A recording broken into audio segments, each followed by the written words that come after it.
choices. To what extent do an individual's choices impact their relationships with others? By me and Sam. We believe that the choices that one makes can greatly affect their relationship with others. So we have 4 examples of this. One from Romeo and Juliet, one from our choice novel, Turtles All the Way Down, and one from each of our personal lives. The first example is in Romeo and Juliet. In the play, Romeo is often known to have a good reputation. This is proven when Romeo enters the Lord Capulet's party, and then the Lord Capulet decides to not kick him out when Tybalt wants to, because he knows that Romeo is a good guy and that Romeo would not cause any trouble. This all changes, however, when Tybalt, the cousin of Juliet, who Romeo is married to, kills the best friend of Romeo, Mercutio. Out of anger and revenge, Romeo decides to kill Tybalt.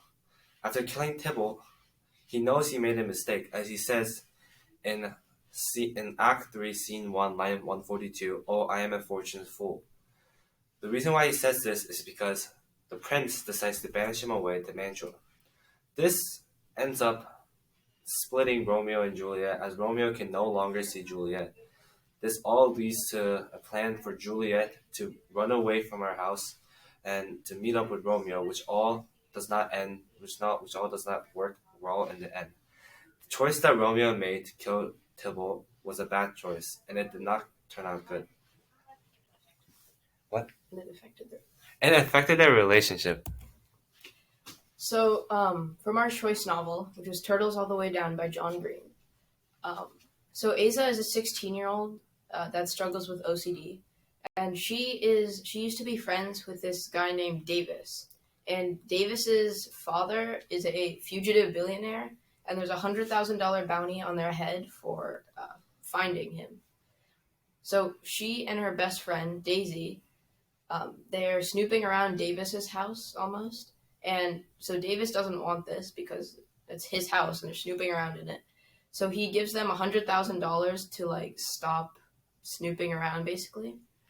So they split the money amongst themselves, and then immediately, just the next day at school, Daisy comes in with a new bright orange Volkswagen Beetle and a new computer.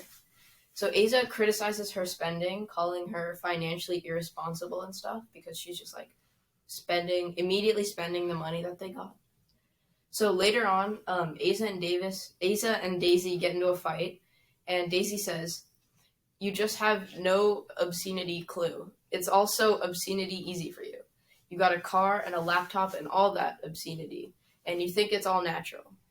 You want me to be some proper heroine who's too good for money, but that's obscenity, Holmesy."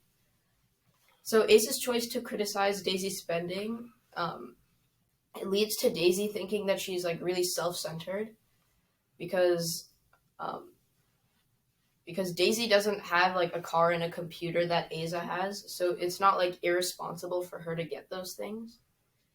So this sort of brings their relationship apart a bit, because as you can see from the evidence, they get into a huge fight that ends up straining their relationship.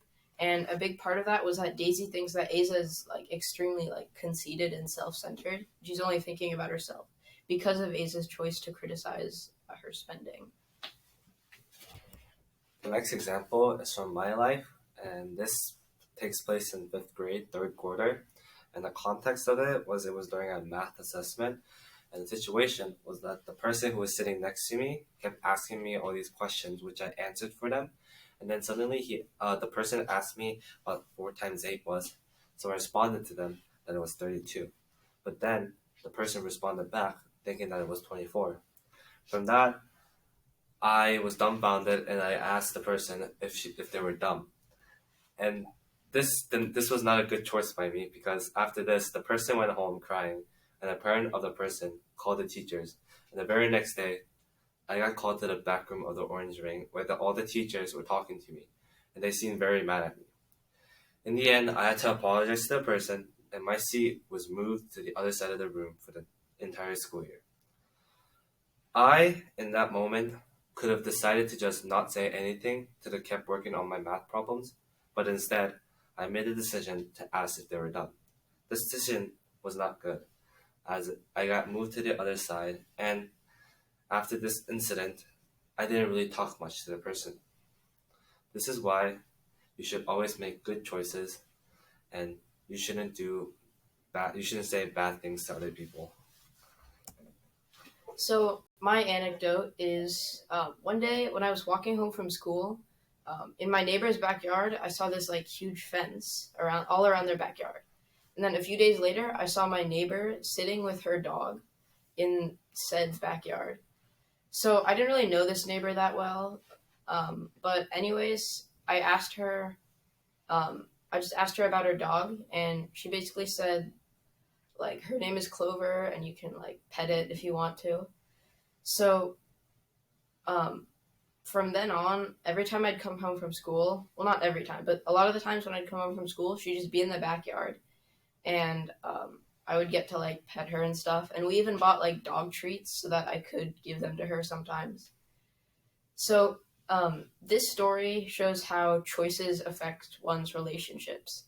Because just making the choice to ask about her dog, even though I didn't really know her that well, um, first it bettered the relationship between me and my neighbor, but it also like formed a new relationship between me and the dog. So if I hadn't made that choice, then I probably wouldn't get to know my neighbor much or her dog, which would not be good. So in conclusion, as you can see from all of our examples, the choices that you make greatly affect your relationships with others, which is why they should always be made with careful thought. Thank you. Thank you for listening. This was by Sam And Tage.